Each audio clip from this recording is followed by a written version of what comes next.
All right, guys, we are back and we are going to be talking about the Edmonton Oilers and the Vancouver Canucks. But before we get into that series, if I could remind you guys, if you have a question or a comment you would like to see me read out loud live on air, go use the tips and donations link at GSMCpodcast.net with any of your questions. It really helps out all of us creators here at GSMC Sports Network. But without further ado, we're going to get right into this next topic here. The Edmonton Oilers and the Vancouver Canucks here. Man, this game was fun. This game might have been probably my favorite game of the playoffs so far.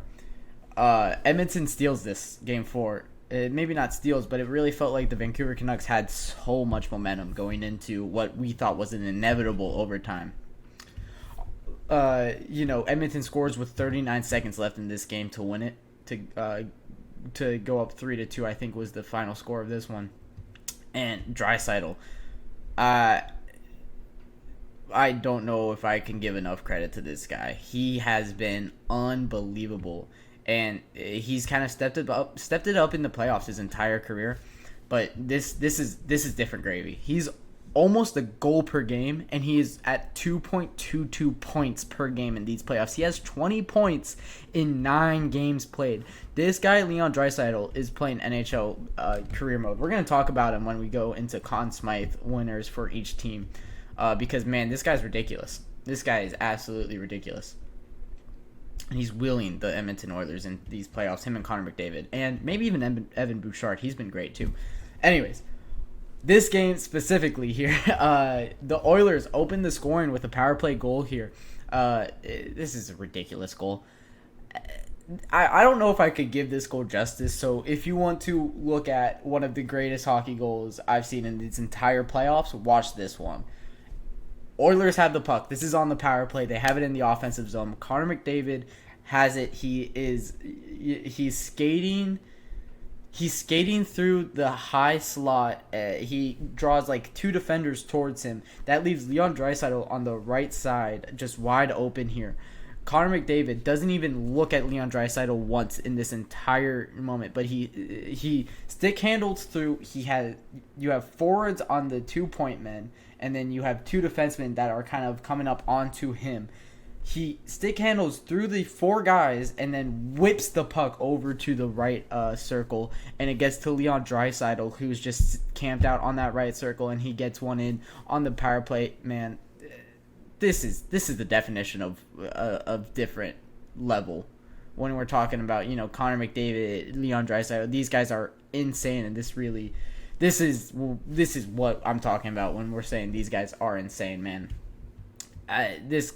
This goal doesn't happen on any other team. I promise you that. Nobody else is doing this. The kind of stuff that Connor McDavid and Leon Draisaitl do together on that power play, it is insane.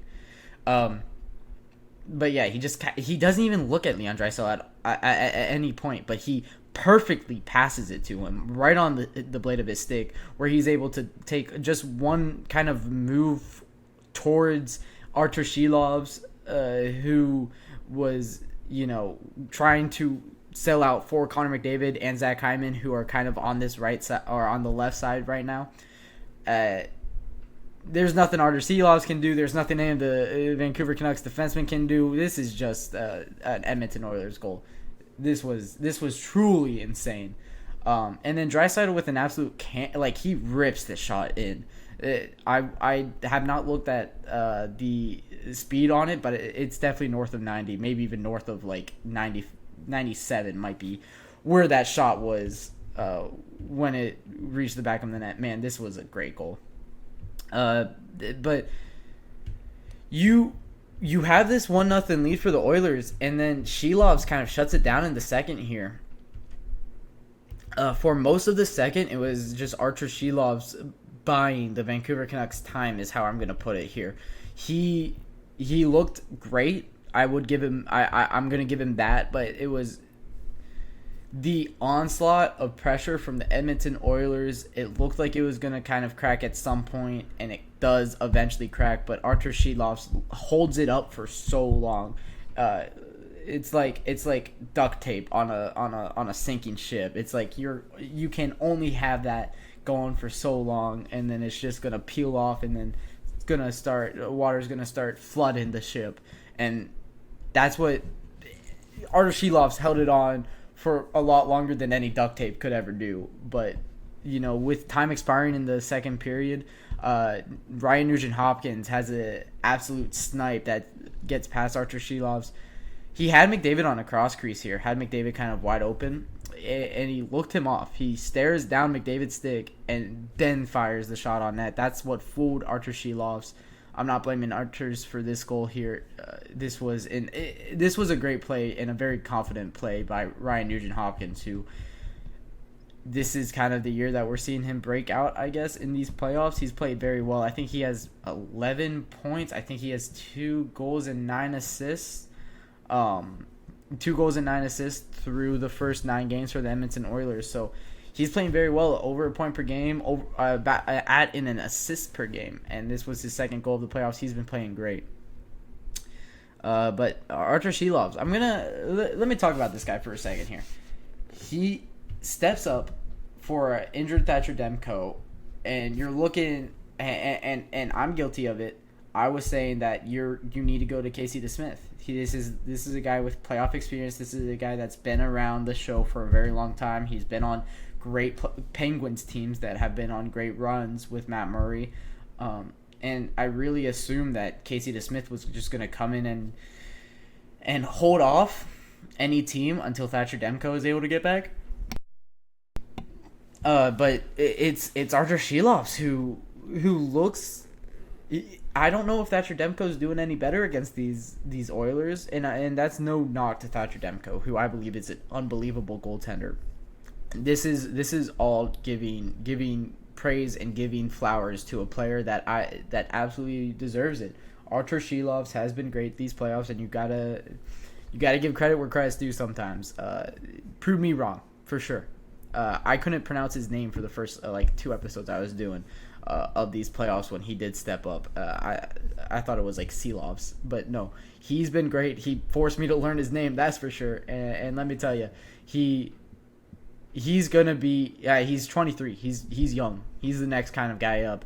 You are blocked by Thatcher Demko, but is this going to be a situation where we could kind of look at like a Boston Bruins situation? Jeremy Swayman and Linus Ullmark is the greatest goaltender tandem in the league, and I think we could see that in Vancouver here. You have great production from this guy, and that's really what got them to the third period on only a 2-0 deficit, and what made them kind of be able to start coming back a little bit in this game. The first goal from the Vancouver Canucks, it was Connor Garland. He got his second goal of the playoffs. This is Elias Lindholm and Nikita Zadorov on the assist. It's just a great shot from the point that fooled Calvin Pickard. And I'm not gonna say Calvin Pickard is the answer for the Oilers here, because Stuart Skinner was horrendous. I talked about it on Monday. He is statistically the worst goaltender to play. I think it was over a certain amount of games. He's statistically the worst goaltender over X amount of games in expansion playoff history. It's not a stat you want to see your name on. But yeah, it's great production out of Calvin Pickard in this game, only allowing 2 goals. His goals against average in this playoffs right now is a 1.57, and I think you keep going there. You keep going to that well. He's proved to be the better goaltender, and Stuart Skinner is not a good goaltender, man. So you keep going to Calvin Pickard if you're the Edmonton Oilers. This is a shot from the point. It's screened in front at Dakota Joshua. I should get that name right. He was an Ohio State alumni. I go to Ohio State. But yeah, great shot from the point from Calvin Pickard there. And then the Canucks with an empty net goal ties this game. They pull Artur Shilov's with about a little bit less than 2 minutes left in this game, and this goal comes in with 1 minute and a half left here. It's a Dakota Joshua goal. This is the former Buckeye here again. That's his 4th goal of the playoffs. He was great throughout He was great throughout the regular season, and he's been great in these playoffs here. I believe he has 9 points through the 10 games or 11 games the Canucks have played. They've played 10 games. He has 9 points through the 10 games that the Canucks have played, and he's been a very, very welcome surprise for that third line. He's on a lot of the special teams lines as well. He's been great. And for those of you that watched the game, when the Vancouver Canucks scored this goal, it felt weird. It got loud in the Rogers place. I know this is a Canadian on Canadian matchup. BC and Alberta aren't too far from each other. Aren't too far. It's probably like a 7 or an 8 hour drive from Vancouver to Edmonton. But there's not a lot of space in the middle, so I bet a lot of those guys kind of in the middle are Edmonton or Vancouver fans. And it seemed like there were a lot of Vancouver fans, and it got loud when the Vancouver Canucks scored this goal late. I was shocked. I correct me if I'm wrong, but I was absolutely shocked. For any of you guys that watched this game, it seemed very loud in that one. But the Oilers, man, they're gritty. They're showing some fight here in these playoffs. They score with seconds left in this period. 38.7, I believe, was on the clock when they scored this goal. Evan Bouchard just sends an absolute missile from the point, man. This shot is harder than Leon Draisaitl's shot earlier. Evan Bouchard, what a player he's become. This is a very welcome addition for this blue line of the power play, for this blue line of the Oilers. He's been great in these postseasons. In this postseason, leading defenseman scoring in postseason points, with Quinn Hughes on the other side of this. On the other side of this series, he's outplaying Quinn Hughes. He is outplaying Cale Makar, who has an absolute star-studded Colorado Avalanche team. This is so impressive what Evan Bouchard is doing, coming from really nowhere. Maybe a product from Connor McDavid, maybe a product of Leon Draisaitl, but maybe you just gotta give credit to Evan Bouchard. He's been lights out in this playoffs, and it's gonna be fun to see if he could continue this. You got 3 games left in this series. It's gonna be very interested I'm gonna be very interested to see what comes out from this. And after this goal, and I think this is a product of how loud it got when Vancouver scored their goal, Rogers' place was screaming.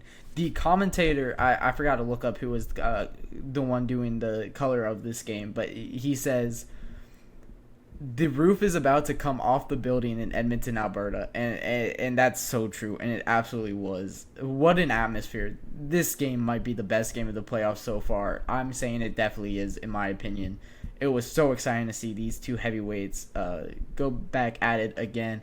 And this power play for the Edmonton Oilers, I'm going to talk about that more in the next segment and how that's going to affect the remainder of this best of 3 of this series. I'm very excited to see the last 3 games of this one.